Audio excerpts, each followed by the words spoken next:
Hi, good morning. We are now back in our usual activity. It's already Monday, guys, and what is the date today? It's Sharon, October, September. Okay, we have September 9, 2024. So for today, it's Monday. And we have to bring no ibutang na to ato ang guest karong yes hello mo ni mga bata no mga butang tayo be blessed. Okay.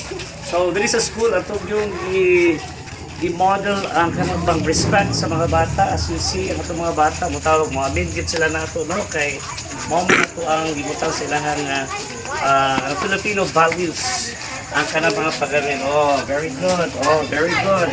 Very good. God bless, God bless. So, ginanagin ito mga kids din naging sila yung value system, ang pagmano.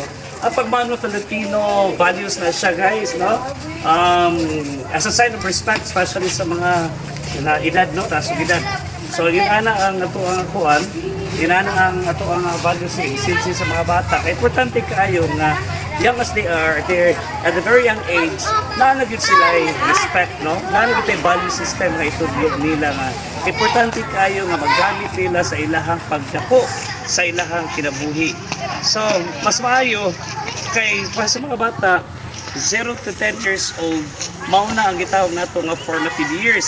So, while bata pa sila, ihatag nato ang discipline sa ilaha, aron sila mutubo nga sakto ang ilaha kung nasa sila gitawag nga rational thinking. So, natin gitawag nga 3 hours or 5 hours na karon, reading, writing, arithmetic, then nato sa rational thinking and writing.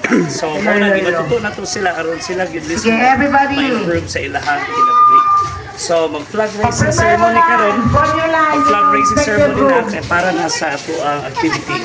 So, good day and happy Monday to one and all. Happy Monday!